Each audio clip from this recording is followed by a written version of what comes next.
मौत की याद साधक को अमृत समझना चाहिए। मौत हमें संसार के मोह से दूर रहने का निर्देश करती। इस संसार से जल्दी से जल्दी चला जाना है। लोग जा रहे हैं, कब तक हम लोग रहेंगे? मौत की याद करने से भयभीत होते हैं गृहस्थ लोग, अशुभ है, मर न जाए जल्दी से, मौत की याद करें। देखो, मैंने ये जब छंद मैंने लिखा है, मेरी उम्र 22 बरस की थी, आवाज 60 है, और इतना मौत को मैंने जपा और मेरी मृत्यु नहीं हुई। तो मौत की याद करने से मरने का भय मानना बहुत बड़ा भ्रम है। और मरना होगा तब मौत की याद करो, चाहे न करो, मरना है ही। इसलिए मृत्यु की याद करना चाहिए साधक को, और सबको करना चाहिए। मृत्यु की याद करने से मोह मिटता है। अरे मौत प्यारी मौत मेरे सामने आया करे, तू सामने रहती नहीं तब सत्य तन यह भासता। सद्ज्ञान मुक्ति ध्येय नश्वर दृष्टि जगप्रत नाचता। निस्थिर पद को भूल कर मन भोग विषयों में चरे। अरे मौत प्यारी मौत मेरे सामने आया करे। ऐ मौत, जब तो सामने नहीं रहती है, यानी तेरी याद नहीं रहती है। ऐ मौत, जब तो सामने नहीं रहती है, यानी तेरी याद नहीं रहती है, तब ये शरीर लगता है सत्य। सद्ज्ञान मुक्ति देह नश्वर दृष्टि जगप्रत नाचता। सद्ज्ञान यानी स्वरूप ज्ञान, और मुक्ति का देह, और जगत की नश्वरता, ये सारी बातें भूल जाती। न स्वरूप ज्ञान का ख्याल रहता है, न मुक्ति का ध्येय का ख्याल रहता है, न शरीर संसार की नश्वरता का ख्याल रहता है। निस्थिर पद को भूल कर मन भोग विषयों में चरे। अपने स्थिर पद को, स्थिति को छोड़ करके मन विषयों में, भोगों में विचरने लगता है। अरे मौत प्यारी मौत मेरे सामने आया करे। अरे प्यारी मौत, तू मेरे सामने सदैव रह, जिससे मुझे स्वरूप ज्ञान की स्मृति रहे, मोक्ष का ध्येय सामने रहे, संसार की नश्वरता सामने रहे, और चंचलता ना आए। तू सामने रहती नहीं तब मान पूजा भावता। निच्चाह पूर्ण हेतु से संसार में सिर नावता। जब आ जाती सामने तब कामना माया जरे। अरे मौत प्यारी मौत मेरे सामने आया करे। जब सामने नहीं, मौत नहीं रहती है, तब मान पूजा अच्छा लगता है। मान पूजा साधुओं का एक रोग है, और मान पूजा पाते पाते ऐसा लगता है कि मान पूजा पाने ही के लिए हम लंगोटी कसे, और तनिक तनिक बातों को लेकर के अपने मन में हर्ष और अमर्ष होने लगता है। ये लंगोटी तो मरने का चिन्ह है, आड़बंद और कफनी। ये जो लंगोटी है, आड़बंद है मृत्यु। जब आदमी मर जाता है तो कोरा कपड़ा फाड़ करके कमर में बांध दिया जाता है, और उसी में फंसा करके एक लंगोटी पहना दी जाती है। ये इधर रिवाज है अवध के तरफ का। और दूसरा कोरा कपड़ा उसके शरीर में लपेट दिया जाता है, और दाह कर दिया जाता है, या गाड़ दिया जाता है। तो हम लोगों का लंगोटी आड़बंद, और ये अचला कफन है। तो ये मृत्यु का चिन्ह है। पूजा के लिए ये वेश नहीं मिला है, ये तो वैराग के लिए, मौत के लिए, मर जाए इसके लिए। लेकिन हम वेश पा गए तो समझते हैं कि पूजे जाने के लिए हुई है। इसलिए तनिक तनिक बातों को लेकर के हाय तौबा लोग करते रहते गुरु नामधारी। निच्चाह पूर्ण हेतु से संसार में सिर ना होता। फिर तो अपनी इच्छा को पूर्ण करने के लिए हम संसार में सिर झुकाते हैं। जब आ जाती सामने तब कामना माया जले। जब मौत सामने आ जाती है तो कामना माया जल जाती है। 24 घंटे सामने ही बास कर तू मौत रे, पर क्षण कभी भूलू नहीं दुख दृष्टि की ला सोत रे। जो याद तुमको राखते ते काम सब पूरा सरे। अरे मौत प्यारी मौत मेरे सामने आया करे। अरे मौत, मेरे सामने तू 24 घंटा निवास कर। तेरे को परक्षण न भूलूं, कभी भी न भूलूं। और तू दुख दृष्टि का स्रोत पैदा कर दे। स्रोत यानी स्रोत, दोष दर्शन का स्रोत हमारे चित्त में उदय हो जाना चाहिए। जन्म मृत्यु जरा व्याधि दुख दोषानुदर्शनम, ये गीता में कहा गया। जन्म मृत्यु जरा व्याधि दुख दोष अनुदर्शनम। जरा बुढ़ापा, व्याधि रोग, जरा मृत्यु, जरा जन्म मृत्यु जरा व्याधि दुख दोष, इनके प्रति दुख और दोष का अनुदर्शन, यानी बारंबार दर्शन हो, बारंबार हम शरीर की नश्वरता, संसार की दुख रूपता की याद रखें। जो याद तुमको रखते थे काम सब पूरा सरे। मौत की जो याद रखता है उसका काम पूरा बन जाता है कल्याण का। साधक को तो उठते बैठते मौत की याद रखनी चाहिए। रोज बिस्तर पर जाओ और ये समझ लो शरीर मौत के मुख में चला गया। मौत बैठो लेटो और समझो मौत इसको खा गई। देखो कितनी शीतलता होगी। कल्पना करो शरीर मेरा नहीं रह गया, शरीर मरे 20 वर्ष हो गए और ये धूल में मिल गया भाई नहीं, कौन सी इच्छा सताई। शरीर का अभाव ये मौत की याद से होता है। हम मुक्त इच्छुक के लिए तू तो सहायक है सदा, स्मरण तेरे मात्र से जाता रहे कलिमल मदा। अंतिम समय बतलाए कर दुख दृष्टि उर जाया करे, रे मौत प्यारी मौत मेरे सामने आया करे। हम जैसे मुक्त इच्छुक के लिए ऐ मौत तो सदैव सहायिका है। तेरे मात्र स्मरण से हमारे कलुष दूर भाग जाते हैं, अहंकार समाप्त हो जाता है। अंतिम समय बतलाए कर दुख दृष्टि उर जाया करे। सब समय अंतिम है, मौत का समय कब है? देखो देवेंद्र का भाई छोटा राजीव नाव था, 8 वर्ष का था, आनंद फानंद में मर गया। तो ये मरने की देरी थोड़े लगती है। हम समझते दूसरे ऐसे मर जाए, हम थोड़े मरेंगे। मौत के सामने सब दीन है। बड़े से बड़े लोग मौत के सामने उनको दीन हो जाना पड़ता है। इसलिए मौत की याद रखनी चाहिए। और ये मौत के मुख में शरीर है, इस प्रकार जब याद आता है दुख दृष्टि उड़ जाया करे। ऐ मौत मेरे हृदय में दोष दर्शन उत्पन्न कर दिया कर, तू सामने आकर के संसार की नश्वरता की याद करा दिया कर। तू आए जाती सामने तब चाह चकना चूर हो, सारी कमी जो देखती सो एक क्षण में पूर हो। ऐसी परम सुख कारणी आसक्ति सब मेरी है रे, रे मौत प्यारी मौत मेरे सामने आया करे। जब तू सामने आती है तो हमारी इच्छाएं चकनाचूर हो जाती हैं, यानी इच्छाएं ध्वंस हो जाती। सारी कमी जो देखती सो एक क्षण में पूर हो। कमी कहाँ है? इच्छा में।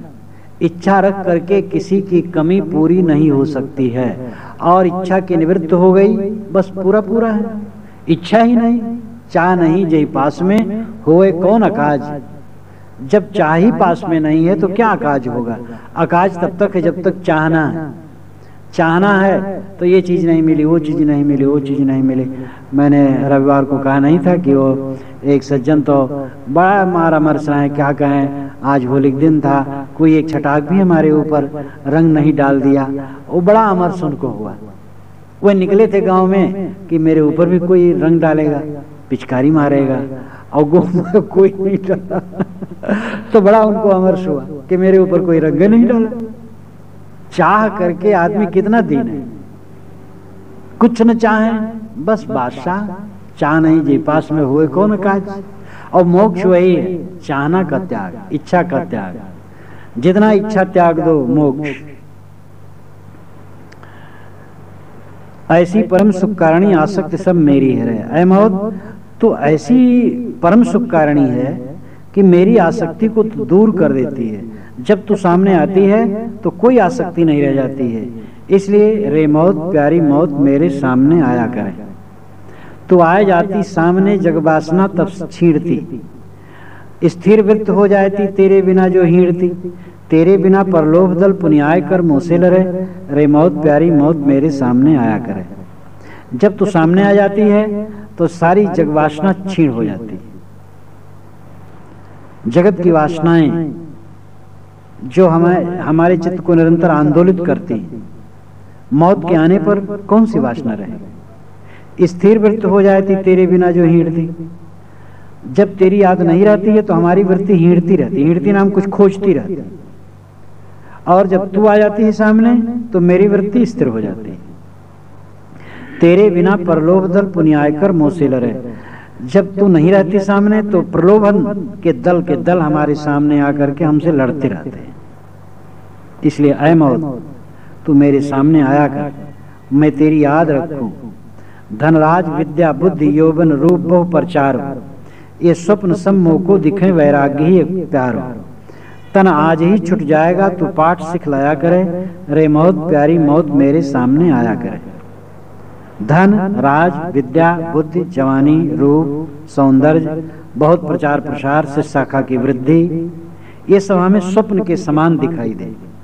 वैराग्य ही एक हमें प्रिय लगे। तन आज ही छूट जाएगा तू पाठ सिखलाया करे, तू मुझे ये बारंबार पाठ सिखला, ये शरीर आज ही छूट जाने वाला है, ये शरीर रहने वाला नहीं। अरे मौत प्यारी मौत मेरे सामने आया करे। अस्त तो निंदा पाए के पचकू नहीं फूलू नहीं, बहुमान प्रभुता पूजित ये दुख को भूलू नहीं। निज रूप की स्थित परम हरदम मुझे भाया करे, रे मौत प्यारी मौत मेरे सामने आया करे। अस्तुत पाकर के निंदा पाकर के न पचकू न फूलू।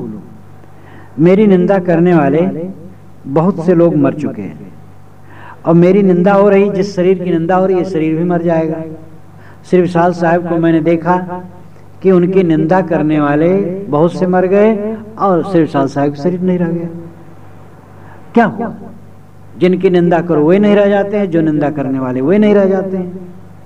तो आज अगर हमारी कोई निंदा करता है तो हमें समझना चाहिए मृत है। विवेकवान तो सारे वातावरण को मृत समझते। संतो ये मुर्दों का गांव, जो साहब का भजन है बड़ा मार्मिक है। साधो ये मुर्दों का गांव, राजा मरी है प्रजा मरी है बरी है वैद और रोगी। वैद और रोगी दोनों मरेंगे, रोगी थोड़े मरते हैं, वैद भी मरते हैं। मेरा हाइड्रोसिल का ऑपरेशन था श्री राम अस्पताल अयोध्या में 60 में, 59-60 का बीचा है शायद। तो एक बड़ा ऑपरेशन था और कुछ दिन वो पड़ा रहा है, वो नहीं हो रहा था। मैंने कहा क्यों नहीं हो रहा है? तो कहते डॉक्टर के गले में दर्द है, इसलिए वो कहते हैं घंटों करना पड़ेगा। तो मैं कैसे करूं? मैंने कहा देखो डॉक्टर भी बेचारा परेशान है। जब वो ठीक हो गया तब उसने ऑपरेशन किया। तो वैद्य भी मरते हैं, रोगी भी मरते हैं। 33 कोट देवता मरे हैं परी खाल की फांसी। साहब कहते 33 कोट देवता मरेंगे और 14 भुवन के चौधरी मरेंगे। काल की फांसी सबके ऊपर पड़ी हुई है। शरीर पर काल की फांसी कोई बुरा नहीं है, प्रकृति का बड़ा सुंदर विधान है। कुछ दिन के लिए शरीर हमें मिलता है भजन करने के लिए, आसक्ति छोड़ने के लिए। शरीर इसलिए मिला है कि शरीर का मोह छोड़ दो, इसमें रह करके साधना कर लो। शरीर कूड़ा कचरा है। अगर ये सोने और हीरे का होता तो किसी काम का ना होता, क्योंकि उसमें चेतना कहाँ, उसमें भजन कहाँ। चेतना इस हाड़ मांस के शरीर में ही आती है, यही चेतना के निवास करता है। और पत्थर के और हीरे और मोहरे के शरीर में चेतन नहीं निवास करता है। इसलिए शरीर गंदा है, कूड़ा कचरा है, और दूसरे तरफ ये रत्न है, क्योंकि इसी में भजन होता है। तो ये कूड़ा कचरा जो शरीर मिला हुआ है भजन करने के लिए मिला हुआ है, और धीरे धीरे जीर्ण हो रहा है। शरीर जीर्ण हो मन जीर्ण हो, और संसार से शरीर से मन अलग हो जाए, यही जीवन की सफलता है। साधु तो जो साधु मार्ग में आए हैं उनको निरंतर शरीर का अभाव करना चाहिए। उठते बैठते चलते फिरते सब समय ये सोचना चाहिए हड्डी मांस का ढांचा है और टट्टी पेशाब भरी है, नरक का कुंड है, इसी में मैं पड़ा हूं। और इसमें क्या रखा है? इसके सौंदर्य माधुर्य और इसकी इंद्रियों की लोलुपता में पड़ना कितनी बड़ी मूर्खता है। ये इंद्रियों के राग में कहीं भी नहीं पड़ने की जरूरत है। शरीर की रक्षा के लिए केवल शरीर का निर्वाह लो। बहुमान प्रभुता पूजित ये दुख को भूलू नहीं। मान प्रभुता और पूजता के चक्कर में पड़ करके मैं दुख को न भूल जाऊं। साधु लोगों का तो ये महारोग है, मान पूजा मान प्रतिष्ठा। इसीलिए शास्त्रों में कहा है कि गुरु न बनना चाहिए, बड़ी योग्यता के बाद गुरु बनना चाहिए। गुरु के विषय में सदगुरु विशाल साहब ने एक बार मुझसे पूछा, गुरु के विषय में कुछ लिखे हो? ये बात होगी शायद 64-65 की। मुजफ्फरपुर में घूम रहे थे शाम के टाइम, और मैं भी घूम रहा था। तो कुआं के पास आए, कहे गुरु के विषय में कुछ लिखे हो? हम कहे नहीं साहब, गुरु के विषय में लिखना, कलम उठाने में हिम्मत नहीं पड़ती। अरे कहे न्याय सब पर करना चाहिए। तो हम कहे साहब कुछ वही रहन प्रबोधनी में कुछ है उसी ढंग का, और तो ज्यादा नहीं लिखा हूं। तो कहे लिखो, साधु और गुरु किसे कहते हैं?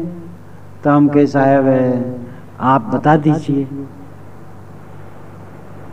तो कहे जो साधना करे वो साधु है, और जो निष्काम हो जाए वो संत है। और संत होने के बाद तब फिर निष्काम हो जाए तो किसी को चेतावे, हम के साहब इसकी व्याख्या कर दीजिए, के बस होएगा अब तुम कर ले हो। तो फिर दूसरे दिन मैं गया बाहर बाग में बैठ करके लिखा, संत साधु और सदगुरु है क्या कल्याण पथ में, साधु संत और सदगुरु, तो ये लेख लिखा और कल्याण पथ में छपा। उसके पश्चात पार्क में छापा, पूरा साहब से ये उसकी पूर्ति में है।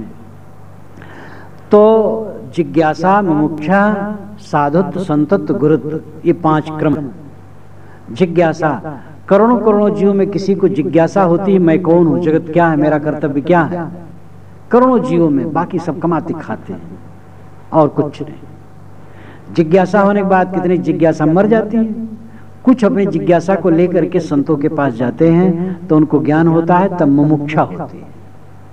जब जिज्ञासा की पूर्ति हो गई, मैं अविनाशी हूँ, शरीर नाशवान है और अंत में कोई किसी का नहीं है, जीवन का लक्ष्य शांति या मोक्ष है, जब ये ज्ञान हो गया तब उनमें से कुछ लोगों को मुमुक्षा होती है, मोक्ष की इच्छा होती है कि मैं दुखों से छूटूं। जब मोक्ष की इच्छा होती है तब वे साधना करते हैं, बारंबार संसार से अपने मन को हटाते हैं और फिर मन उसी में भाग जाता है। ये साधना की दशा है, साधुत्व या साधना। मन फिर भागे और फिर उसको रोके फिर भागे, ये साधना की दशा है।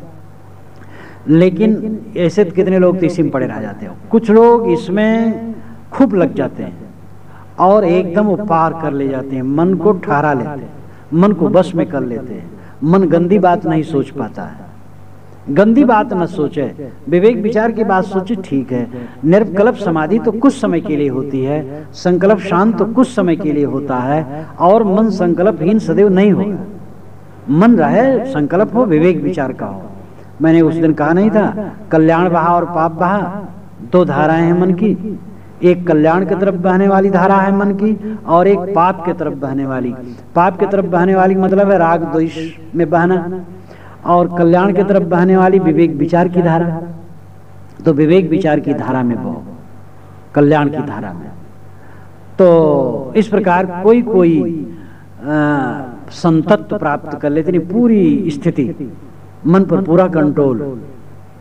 इसके बाद तब गुरुत्व होना चाहिए, तब वो दूसरे का कल्याण सुधार का सोचे। और जिज्ञासा तक नहीं है, चेला बनाना शुरू कर दिए, फिर लड़ाई शुरू कर दी, तो हमारी चलाई में काहे गए। और जो मेरा चेला है, मेरे चेले के लड़के को तूने कैसे चेला बनाया। अब माँ लड़ाई झगड़ा, तू मैं, ऐसे लोग चेला गुरु हैं कि चेला हैं कि चेला के चेला।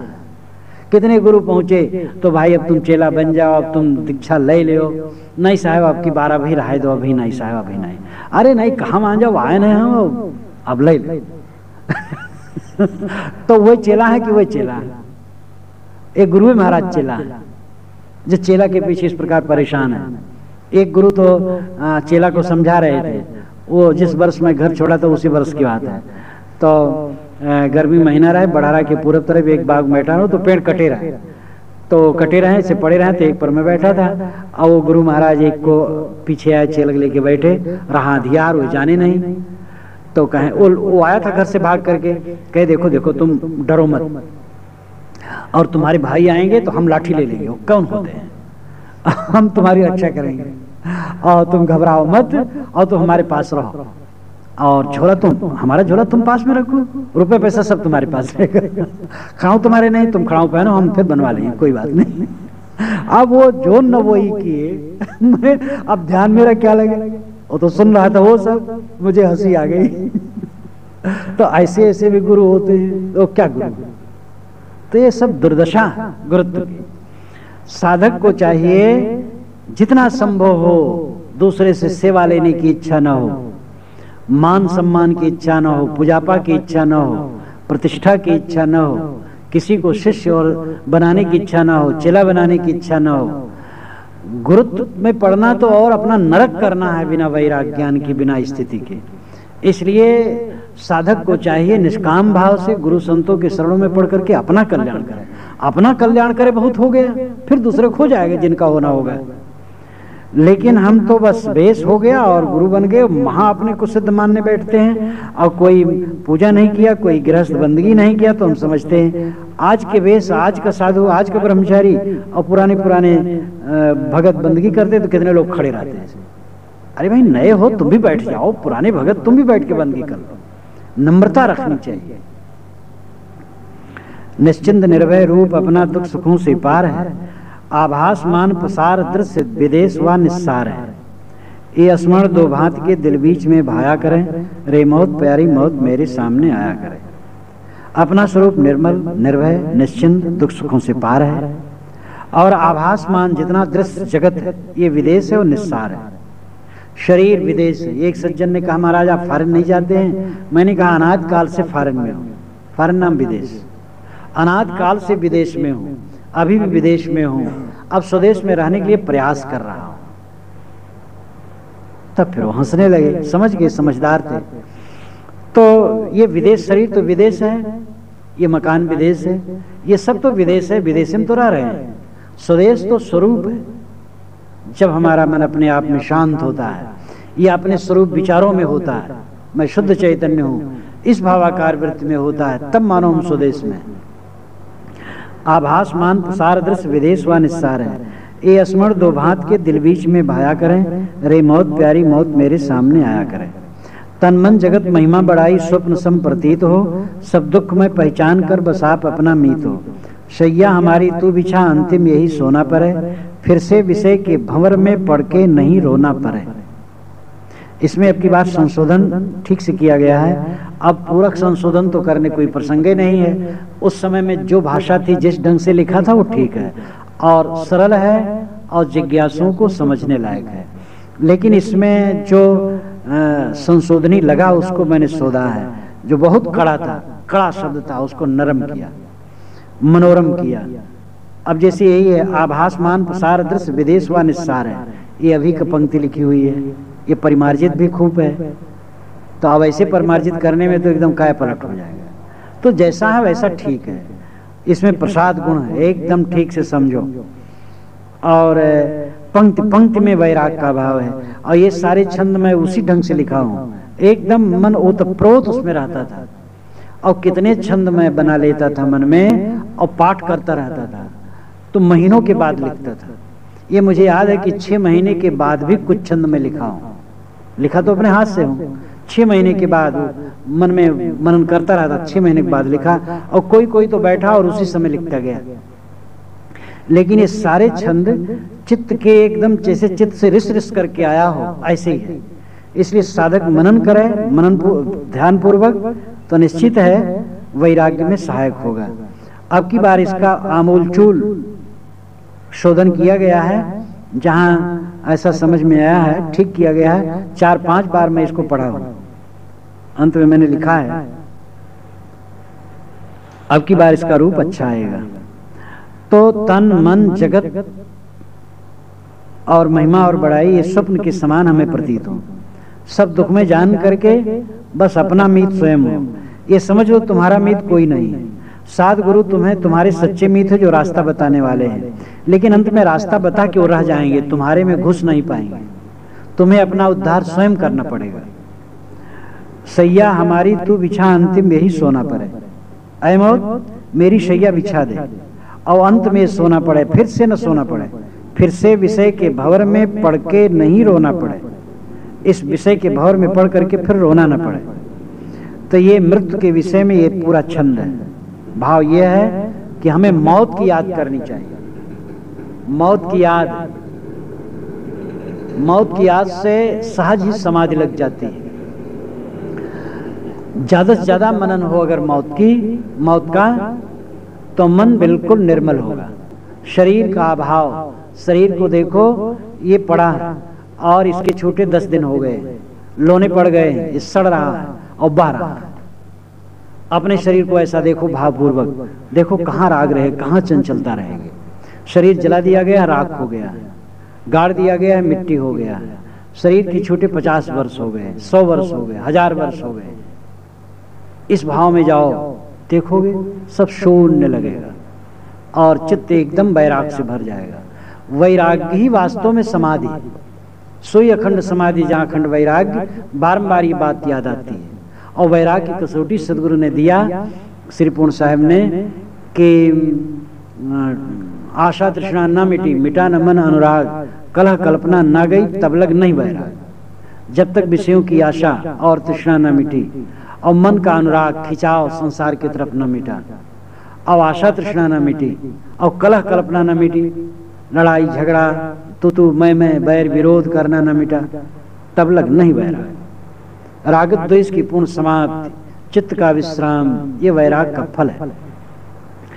इसलिए साधक को चाहिए कि मौत की याद करे, मौत की तीव्रता से याद करना चाहिए। ये गीता प्रेस के जयदयाल गोविंदका और हनुमान प्रसाद पोद्दार दोनों से मुलाकात है। 60 में गोविंदका से मुलाकात हुई थी। साधक लोग बताते उस वर्ष मुझे बहुत कहे थे कि आप गीता भवन आइए ऋषिकेश, मैं चल रहा हूँ, अब आप जरूर आइए। लेकिन मैं तो गुरु जी के साथ रहता था, कहीं जाता होता नहीं था।